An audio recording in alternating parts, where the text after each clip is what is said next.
Hey everyone, how are ya? My name's Adisha and welcome to Learn with Adisha. Today I'm gonna help you learn about simple interest. This topic is fairly simple actually. This and it's actually one of my favorite topics as it relates to, of course, something that's the favorite by all greedy people and by all means literally everyone because it's what we need to live, it's what we love, what we need. Of course, the one and only money. So you know banks, right? I'll just write the word bank.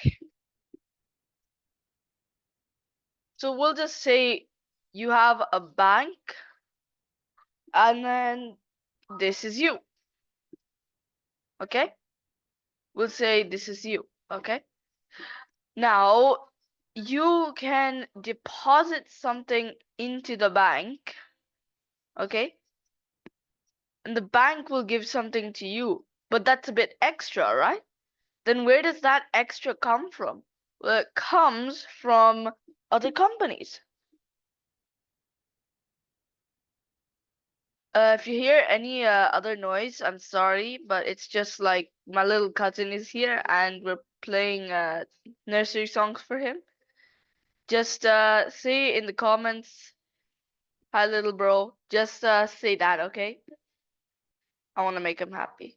Anyhow, thank you for that. And now, so the bank gives some money to companies, which is like an investment. And the companies will say, okay, so you gave me this much, now I'm gonna give you this much plus an extra amount, say like 15% extra. So they give them 15% extra, and then for you, you see 10% interest. So you get 10% out of that 15%, and the profit the bank makes is 5%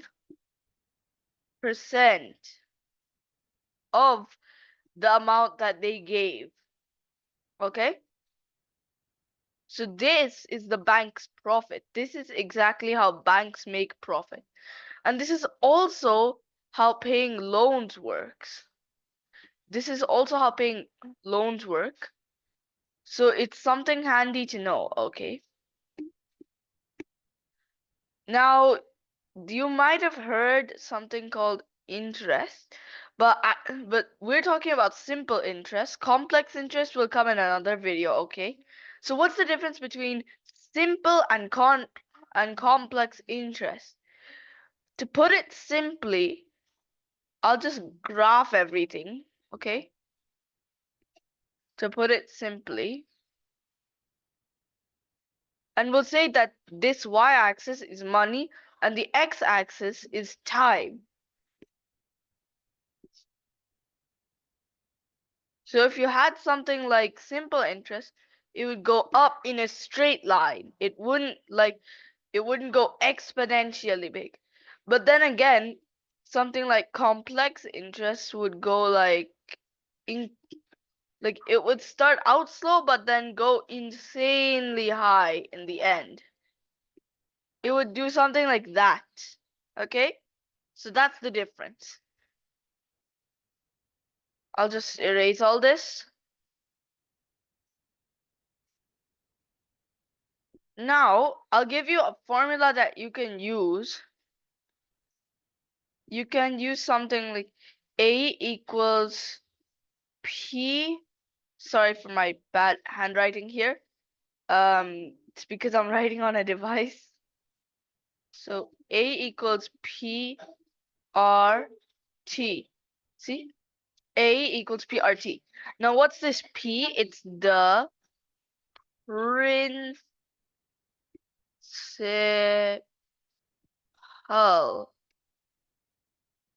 Okay? So this is something called the principal. And what do you mean by principal?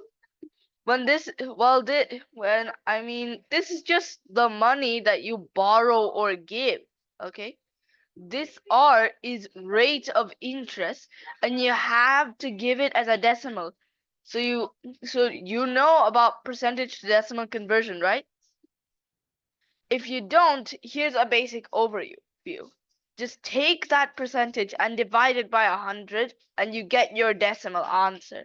For example, if I say I have 124% of something, I divide that by 100 and I get 1.24. And that's that percentage in decimal form. And you have to do that. And I know that some people might say in the comments, but Adisha, you said 124%. Percentages can't go over 100%. Yeah, that's true, but also sometimes false. You see, percentages can go over 100, but we don't usually use that. It's like saying that it's more than double. If you hear a company having more than 100% increase, then in that case, it has more than doubled something. I mean, as an example, I'll say profit. So it has more than doubled its profit. If it's more than 200, it's more than tripled it. Wow, big. So, going back, we have this, and what's T? Time, of course, in years. And this A is the full amount, okay? It's the full amount that you get when you multiply everything together. It's the percentage plus the simple interest. Now, say that the principal is $100.